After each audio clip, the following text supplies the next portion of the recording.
Assalamualaikum and good morning to all the viewers of Morning Daily News. This is Aina Azmeeza, your news anchor for today.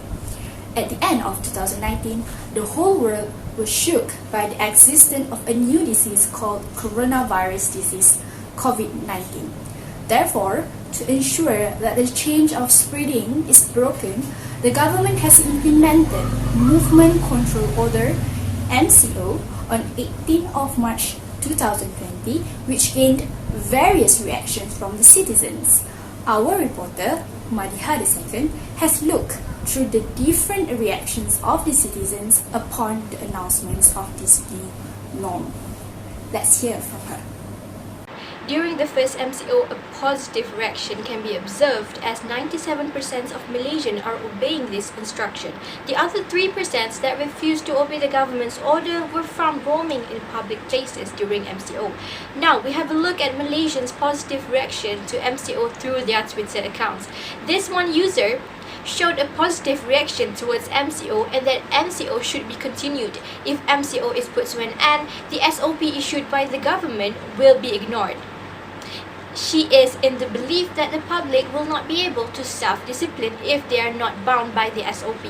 While according to another Twitter user, he showed a negative reaction and disagreement regarding the MCO. In his opinion, those who agreed to extend the MCO are mostly the government employees, as they do not have to worry about their sources of income.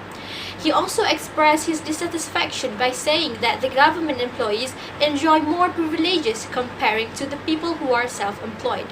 Nevertheless, one of our educational institutions in Malaysia, University Sains Islam Malaysia or USIM, deserve a praise because they have acted quickly and effectively in handling this situation.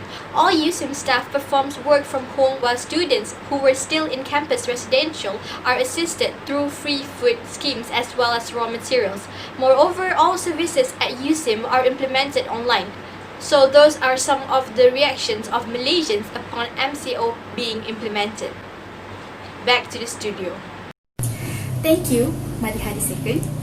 Upon the enforcement of MCO, all Malaysians are to stay at home. This situation definitely brings us a question on the positive outcomes from its execution. What are the positive outcomes? The answers for this will also be laid out by our reporter Madihah II on her results of her inspection on the MCO. Let's hear from her. MCO shows a positive effect in Malaysians' health. Ultimately, this order had clearly dropped the number of cases, up to 50% when it was conducted for the first time in March 2020. This order also provides enough rest to Malaysians, especially those who used to work from outside home, and encourages Malaysians to start eating healthy as more people are starting to change the way of their diet since most of them prefer to cook rather than eating out. Moreover, during MCO, family bonding can be strengthened as well. MCO can be regarded as an opportunity for parents to get closer to their children by spending more time together. Other than that, since the implementation of the MCO, crime cases throughout Malaysia has been decreasing. During the period of MCO and CMCO, the cases dropped by 46.7%. This statement clearly shows that MCO increases the level of safety among Malaysians.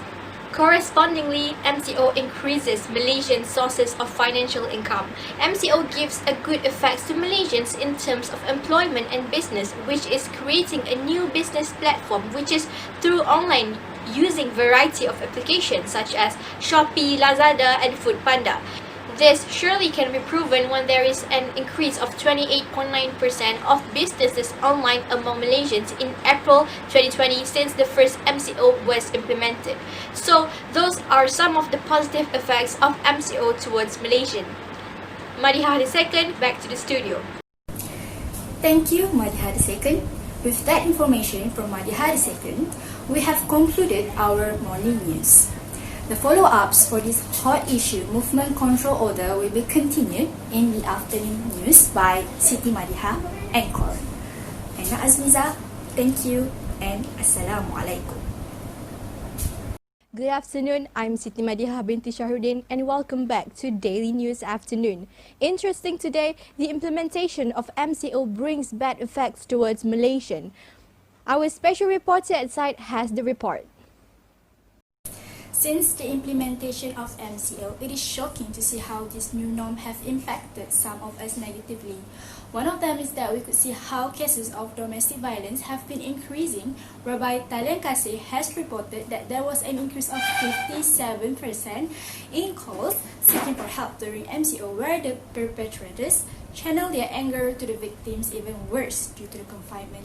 The students also have suffered greatly to adapt with their studies as the online distance learning is conducted. Poor internet connection, too many assessment, inflexible deadline, and uncertainty about their future lead to anxiety and stress. Other than that, MCO also have affected Malaysians' economy, especially for those who work in business. Over 2,000 coffee shops and mamak restaurants were permanently closed. Employers also had to fire their employees or cut down their wages to ensure that their business is still running. Unfortunately, this situation shows that MCO also brought us negative effects. Thank you. Aina Cutie, back to the studio. Yes, thank you for the speech, Aina Cutie. We could see that MCO does have its own negative effects towards Malaysians, despite of all the good sides of it. Now, what about the ways that we can imply to make sure the purpose for the implementation of MCO succeed? Is there any solution to improve the effectiveness of this order? Here's our special reporter, Aina Cutie, with the report. As the cases of COVID-19 keep on increasing, we are concerned with the effectiveness of MCO. Many were wondering on how to improve its effectiveness. According to Dr. Malina, an associate professor of University Putra Malaysia, the number of cases can be decreased if everyone can stay at home and devoted to follow the instructions given by the government, which is the Standard Operation Procedure (SOP). This means that if all Malaysians be more responsible in disciplining themselves to abide the SOP, we can escape from this typhoon.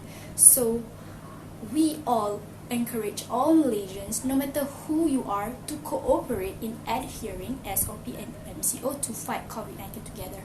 Thank you, Aina Cutie. Back to the studio. Thanks, Aina Cutie. We will keep you updated with this situation. Stay tuned. We could see the MCO is indeed necessary to all Malaysians. It is a good approach that was taken by the Malaysian government for the benefits and well-being of all. If we want to imply whether the MCO is good or bad, it depends on individuals' perceptions and how we handle this situation. What important is that all Malaysians must work together to ensure the effectiveness of this order, because united we stand, divided we fall. That's all from Daily News Afternoon. See you again tomorrow and have a nice day.